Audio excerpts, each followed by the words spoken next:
Bell Davis, the first guy to land on an aircraft. If that's Team 1, they're supposed to be doing the build. Team 1. What's the name of it? Guys, we're done here. We'll get what you guys talked about. Yeah.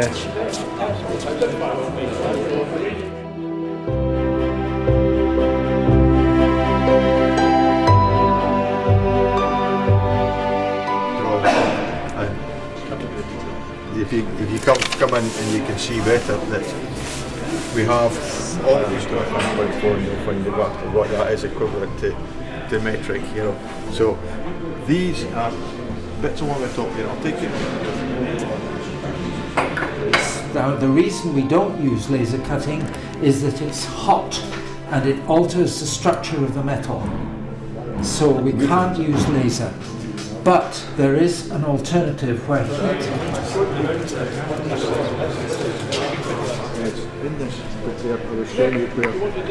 That's where you can have a joint on there. And if you look, you can just see that joint. They fit in different places on the spar, on the longer one, because the longer ones are tapered. And these longer ones are made of ash.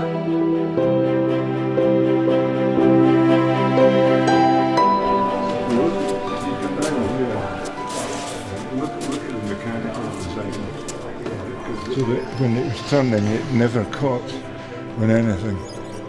Now, if you get which involves some switching of an alternator, and if you get that wrong, we'd sit inside the green nose cone, pointing out.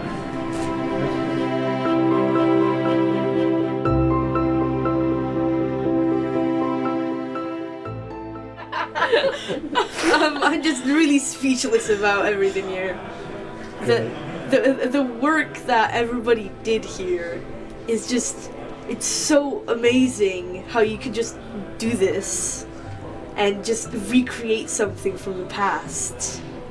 From scratch. Yeah, basically. It's really cool.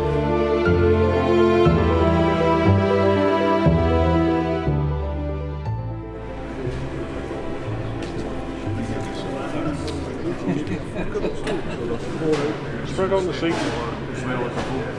You need 5 holes long yourself. Spread it full. But you also need 4 depending on the tail. I'm quite finished yet. These dials are pretty much at the maximum of that load at the moment. So when you pull the stick back, these but basically Can I get your hand? Be very careful. The control stick, this is how you fly a plane. It's up and down effectively and left and right. So you push it forward.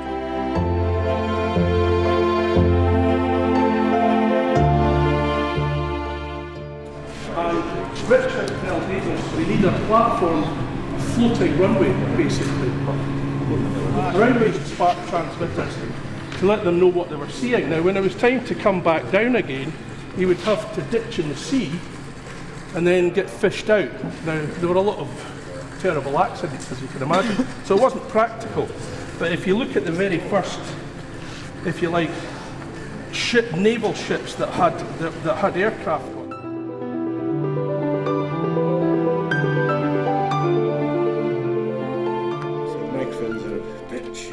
but they work here quite well. To learn a little bit more about engineering science and perhaps open some more opportunities up for the future. So more job opportunities and definitely more interesting things to learn about. To see a bit more into the past of planes as well, so we can get like an engineering background to aerocraft.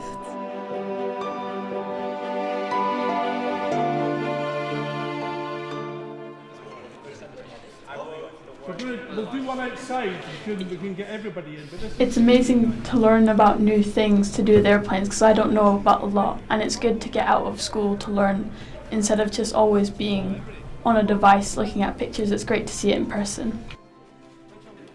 It's insane how just a whole bunch of people can come together and just decide one day to make a World War I plane and use so much engineering science and computing science to just make this plane that acts exactly the same way as it would in World War I. And it's just, I'm absolutely speechless. It's insane, it's mind-blowing how through the span of like almost 3 decades, you just built a plane because we didn't have any. I just found it really interesting how a bunch of people could just come together and say, might as well we make a plane for funsies.